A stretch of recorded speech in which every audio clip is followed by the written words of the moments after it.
ഇന്ത്യയിൽ ചില പ്രതിപക്ഷ രാഷ്ട്രീയ പാർട്ടികളും രാജ്യവിരുദ്ധ ശക്തികളും അടുത്തിടെ തട്ടിക്കൂട്ടിയുണ്ടാക്കിയ ആ ജൻസി പ്രക്ഷോഭമൊന്നുമല്ല ഇപ്പോൾ അതിർത്തിക്കപ്പുറത്ത് പാകിസ്ഥാനിൽ നടക്കുന്നത്. ജനങ്ങളുടെ പേരിൽ കൃത്രിമമായി ഉണ്ടാക്കിയെടുത്ത ഒരു സമരമല്ല ഇത്. മറിച്ച് ജീവിക്കാൻ ഗതിയില്ലാതെ ഒരു നേരത്തെ അന്നത്തിനു വേണ്ടി തെരുവിലിറങ്ങിയ പതിനായിരക്കണക്കിന് മനുഷ്യരുടെ യഥാർത്ഥ വിലാപമാണ് പാകിസ്ഥാനിൽ നിന്ന് ഇന്ന് ലോകം കേൾക്കുന്നത്. ഇന്ത്യയിലിരുന്ന സർക്കാരിനെതിരെ വ്യാജ പ്രക്ഷോഭങ്ങൾ പടച്ചുവിടുന്നവർ യാഥാർത്ഥ്യം എന്താണെന്ന് പാകിസ്ഥാനിലെ തെരുവുകളിലേക്ക് നോക്കി പഠിക്കേണ്ടതായിട്ടുണ്ട്. അപ്പോൾ നിങ്ങൾക്ക് മനസ്സിലാവും യഥാർത്ഥ ജനകീയ പ്രതിഷേധം എന്താണെന്ന്. കറാച്ചി, ലാഹോർ, ഇസ്ലാമാബാദ്, പെഷവാർ തുടങ്ങിയ പ്രധാന നഗരങ്ങളിലെ ഹൈവേകളും റോഡുകളും പ്രതിഷേധക്കാരെ കൊണ്ട് നിറഞ്ഞു കവിഞ്ഞു. പലചരക്ക് സാധനങ്ങളുടെയും പെട്രോളിന്റെയും വില കുതിച്ചുയരുന്നതിൽ പ്രതിഷേധിച്ച് ജമാഅത്തെ ഇസ്ലാമിയുടെ നേതൃത്വത്തിലാണ് ജനങ്ങൾ രാജ്യവ്യാപകമായി സർക്കാരിനെതിരെ തിരിഞ്ഞിരിക്കുന്നത്. പ്രതിഷേധക്കാർക്ക് മുന്നിൽ നിന്നുകൊണ്ട് ജമാഅത്തെ ഇസ്ലാമി അധ്യക്ഷൻ ഹാഫിസ് നയിമുർ റഹ്മാൻ പാക് പ്രധാനമന്ത്രി ഷഹബാസ് ഷെരീഫിന് നൽകിയ മുന്നറിയിപ്പ് ലോകം ഞെട്ടലോടെയാണ് കേട്ടത്. IMF വിലക്കുന്നത് കൊണ്ടാണ് ഇന്ധന നികുതി കുറയ്ക്കാത്തത് എന്ന സർക്കാരിന്റെ വാദത്തെ വലിച്ചു കീറിയ അദ്ദേഹം നിങ്ങളും നിങ്ങളുടെ IMF-ഉം തുലഞ്ഞു പോകട്ടെ എന്നാണ് ആയിരങ്ങളെ സാക്ഷി നിർത്തി അലറി വിളിച്ചത്.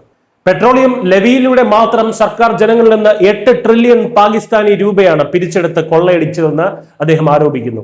ഈ പിടിച്ചുപറി അവസാനിപ്പിച്ച് പെട്രോൾ വില ലിറ്ററിന് 225 രൂപയാക്കി കുറച്ചില്ലെങ്കിൽ പാകിസ്ഥാൻ കത്തിയെരിയുമെന്നാണ് മുന്നറിയിപ്പ്.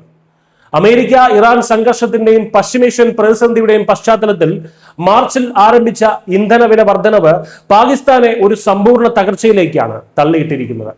ഏപ്രിലിൽ പെട്രോളിന് ലിറ്ററിന് 459 രൂപയിലും ഡീസൽ 520 രൂപയിലുമാണ് അവിടെ എത്തിയത്. ദിവസേന ഇന്ധനവില നിശ്ചയിക്കാനുള്ള പുതിയ തീരുമാനം കൂടിയായതോടെ നിത്യോപയോഗ സാധനങ്ങളുടെ വില ജനങ്ങൾക്ക് താങ്ങാൻ കഴിയുന്നതിലും അപ്പുറമായി. US ഇറാൻ പ്രശ്നത്തിൽ ലോകത്തിന് മുന്നിൽ വലിയ മധ്യസ്ഥനായി ചമയാൻ ശ്രമിക്കുന്ന പാകിസ്ഥാനാണ് സ്വന്തം ജനതയ്ക്ക് ഒരു നേരത്തെ ഭക്ഷണം കൊടുക്കാൻ കഴിയാതെ തെരുവിൽ കലാപം നേരിടുന്നത്. ലോകത്തിൽ ഏറ്റവും കൂടുതൽ ഇന്ധനവില വർധനവുണ്ടായ രണ്ടാമത്തെ രാജ്യമായി പാകിസ്ഥാൻ മാറിക്കഴിഞ്ഞു. ഇവിടെയാണ് നമ്മൾ ഇന്ത്യൻ സാഹചര്യത്തെയും ഇന്ത്യയിലിരുന്ന സർക്കാരിനെ കുറ്റം പറയുന്നവരെയും വിലയിരുത്തേണ്ടത്. പശ്ചിമേഷ്യൻ പ്രതിസന്ധിയും US ഇറാൻ സംഘർഷവും കാരണം ലോകം മുഴുവൻ ഇന്ധനവില കുതിച്ചുയരുകയാണ്. പാകിസ്ഥാനും ബംഗ്ലാദേശും ചൈനയും നേപ്പാളും ശ്രീലങ്കയും ഉൾപ്പെടെയുള്ള നമ്മുടെ അയൽ രാജ്യങ്ങൾ മാത്രമല്ല പല പാശ്ചാത്യ വികസിത രാജ്യങ്ങൾ പോലും ഇതിന്റെ വലിയ ഭവിഷ്യത്തുകൾ അനുഭവിക്കുന്നുണ്ട്. എന്നാൽ 140 കോടി ജനങ്ങളുള്ള ഇന്ത്യയിൽ നരേന്ദ്രമോദി സർക്കാർ ഈ പ്രതിസന്ധിയെ എത്ര വിദഗ്ധമായിട്ടാണ് കൈകാര്യം ചെയ്തതെന്ന് ഓർക്കുക. ഈ കടുത്ത ആഗോള പ്രതിസന്ധിക്കിടയിലും ഇന്ധനവിലയോ പാചകവാതക വിലയോ ജനജീവിതം ദുസ്സഹമാക്കുന്ന രീതിയിൽ രാജ്യത്ത് കുതിച്ചുയർന്നില്ല. സർക്കാരിന്റെ കൃത്യമായ ഇടപെടൽ കാരണം കുത്തനെയുള്ള വിലക്കയറ്റം നിയന്ത്രിക്കപ്പെട്ടു.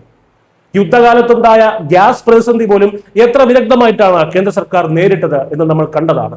ജനങ്ങളെ ദുരിതത്തിലാക്കുന്ന ഒരു സാമ്പത്തിക പ്രതിസന്ധിയും ഇന്ത്യയിൽ ഇല്ലാത്തത് കൊണ്ട് സർക്കാരിനെതിരെ സമരം ചെയ്യാൻ പ്രതിപക്ഷത്തിന് യാതൊരു വകുപ്പുമില്ലാതെ പോയി. ഇന്ധനവിലയുടെയും പട്ടിണിയുടെയും പേരിൽ ഇന്ത്യയിൽ കലാപമുണ്ടാക്കാൻ കാത്തിരുന്ന രാജ്യവിരുദ്ധ ശക്തികൾക്ക് അതോടെ നിരാശപ്പെടേണ്ടി വന്നു. ഒടുവിൽ സർക്കാരിനെതിരെ ജനങ്ങളെ തിരിച്ചുവിടാൻ മറ്റു മാർഗങ്ങളില്ലാതെ ഗതികെട്ടപ്പോഴാണ് നീറ്റ് പരീക്ഷാ വിവാദത്തിന്റെ പേരിൽ ഇവിടെ ചിലർ ജൻസി പ്രക്ഷോഭം എന്ന പേരിൽ ഒരു വ്യാജ സമരം തട്ടിക്കൂട്ടിയത്. യഥാർത്ഥ വിലക്കയറ്റവും പട്ടിണിയും എന്താണെന്ന് അറിയണമെങ്കിൽ പാകിസ്ഥാനിലേക്ക് തന്നെ നോക്കണം. ഇത് വെറുമൊരു ട്രെയിലർ മാത്രമാണെന്നും യഥാർത്ഥ സമരം വരാനിരിക്കുന്നതേ ഉള്ളൂ എന്നുമാണ് ജമാഅത്തെ ഇസ്ലാമി പാക് സർക്കാരിന് നൽകിയിരിക്കുന്ന മുന്നറിയിപ്പ്. മുഖ്യമന്ത്രിമാരുടെയും ഗവർണർമാരുടെയും വസതികൾക്ക് മുന്നിൽ വൻ ഉപരോധം സംഘടിപ്പിക്കാനാണ് ജനങ്ങളുടെ തീരുമാനം. ഇന്ത്യയെ പാകിസ്ഥാനുമായി താരതമ്യം ചെയ്ത് നമ്മൾ എത്രയോ ഭേദമാണെന്ന് ആശ്വസിക്കുകയല്ല ഇവിടെ വേണ്ടത്.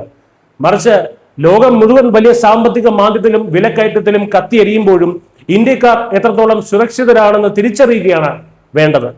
രാജ്യത്തെ സാമ്പത്തിക ഭദ്രത നിലനിർത്തുന്ന സർക്കാരിന്റെ മികവ് മനസ്സിലാക്കാതെ അടിസ്ഥാനമില്ലാത്ത വിഷയങ്ങൾ ഉയർത്തിക്കാട്ടി രാജ്യത്ത് വ്യാജ പ്രക്ഷോഭങ്ങൾ സൃഷ്ടിക്കാൻ ശ്രമിക്കുന്നവരുടെ ഇരട്ടത്താപ്പും രാഷ്ട്രീയ ലക്ഷ്യങ്ങളുമാണ് പാകിസ്ഥാനിലെ ഈ യഥാർത്ഥ ജനകീയ കലാപത്തിന്റെ പശ്ചാത്തലത്തിൽ നമ്മൾ മനസ്സിലാക്കേണ്ടത്.